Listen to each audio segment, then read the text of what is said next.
বে বেজ্জতি নকৰ। Hello' and welcome to my YouTube channel বনৰীয়া। তো বহুত দিন ঘৰৰ পৰা ওলোৱা নাছিলোঁ, এতিয়া আজি অকণমান চৰি আহোঁ বুলি ওলাইছোঁ। লগত আমাৰ ঘৰৰ কামৱালী বাই ভনী তাৰপৰা আৰু আছোঁহি এতিয়া ঐতিহাসিক এটা পুল, যিটো ৰজাপুল বুলি নাজিৰাত বিখ্যাত। আৰু ই কি ক'ত কিয় বিখ্যাত কোনোবা দিনাখন আপোনালোকক জনাম, কাৰণ এতিয়ালৈকে ময়ো নাজানো কোনে বনাইছিলে, কিমান দিন পুৰণা, জনাম বাৰু কোনোবা দিনাখন। তো ব'লক আমাৰ যাত্ৰাটো আৰম্ভ কৰোঁ ডিম্পু দাক স্মৰণ কৰি।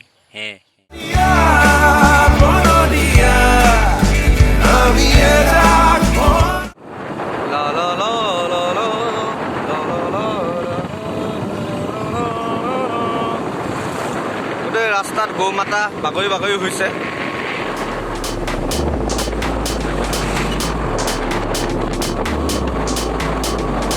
গৰু ওলাই গৈছিলোঁ যদিও ইমান এটা ভাল নহ'ল, একো কৰি আনিব পৰা নহ'ল। আৰু বতৰটো যিটো হৈছে মানে আজি পঞ্চায়ত ৱাইজত বৰষুণ দিয়া দি দিছে।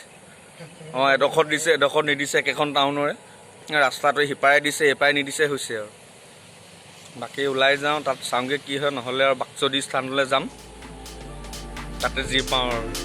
আহি ওলালোঁ ফুৰি ফুৰি ফুৰি ফুৰি শ্বুটিং চাবলৈ। গেটখন হেনো মাৰি নগ'লে কথাটো বেয়া হয়।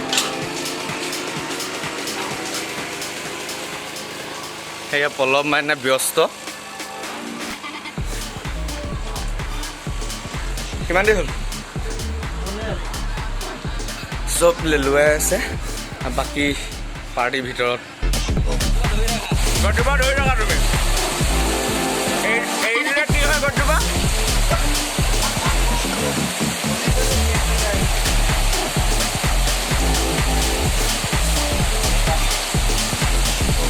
গড্ডুবা এৰি দিলে বতাহৰ লগত ফ্ল'টো যায়গৈ। গ'লেই নাইকিয়া আহি ফচি গ'লোহি ইয়াত বৰষুণ আৰু লগত পল্লৱ। আমনি লাগিছে এতিয়া, বহি আছোঁ দুয়োটাই বৰষুণৰ কাৰণে, ওলাই যাবও পৰা নাই। কি কৰিবি? বুজে কওঁ, গৰম বেছি হৈ গৈছে, বৰষুণ বেছি, কামো হোৱা নাই, চবেই বহি আছে। ৰান্ধনি কৰিবলৈ মাতিছিলে আজি, ৰান্ধনি কৰিবলৈ কাঁহী বাৰীতেই নাই, আনিবলৈ সময় নহয়, সেইকাৰণে আমি পেকেট লাঞ্চ যোগাৰ কৰি দিছোঁ সিহঁতৰ কাৰণে। খাব আহিছে, কিবা দগৰি দিছে, খাওঁকৈ থাকে। ভিতৰৰ পৰা পাত্তা মাৰি আহোঁ ৰ'ব। কামৰ শেষ পৰ্যায়ত বিদায় ল'বলৈ হৈছে।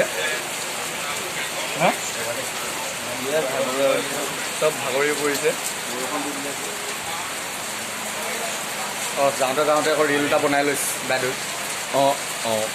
খাবলৈ আহি পালোহি আমাৰ এজন। আপোনালোকৰ এবাৰ দেখাই দিয়ক, এই আপোনাৰ পৰা ইনস্পায়াৰ হৈ পিনে চেনেলৰ নাম দিছোঁ বনৰীয়া। এইটো কি আছিলে, তাৰপিছত অকণমান লগাই দিলোঁ। ভাইটিৰ বনৰীয়া চেনেলটো আপোনালোকে ছাবস্ক্ৰাইব কৰিব, আৰু তাত কি কি নতুন ভিডিঅ'জ আছে আপোনালোকে লাইক কৰিব নাপাহৰিব। Thank you. আৰু আপোনালোকৰ এখন কি শ্বুটিং কি হেৰিটো কৰি আছে, প্ৰজেক্টটো কি আছিলে? আমি নতুন এখন শ্বৰ্ট ফিল্ম কৰি আছোঁ, অবলং জবলং বুলি। সোনকালে ইউটিউবতে চাবলৈ পাব, ধনী মিউজিকত আহিব, আপোনালোকে চাবলৈ নাপাহৰিব, শ্বেয়াৰ কৰিব আপোনালোকৰ আগত। Thank U.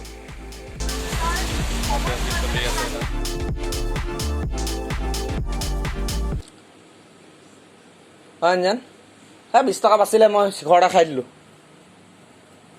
আজি হাফ পেণ্ট আনিবলৈ পইচা দিলে, আৰু মই ৰ'দ বৰষুণ নেওচি বহুত ঘাট প্ৰতিঘাত কৰি চাই চিতি হাফ পেণ্ট এটা আনিলোঁ। চালা ঘৰ আহি পোৱাৰ পিছত ছুটি কেনেকৈ হৈ গ'ল বে, বুজি নাপাওঁ। দোকানত চব ঠিক থাকে, ঘৰলৈ অহাৰ পিছত মালবিলাক ডিফেক্টেড হৈ যায় মোৰ সদায়।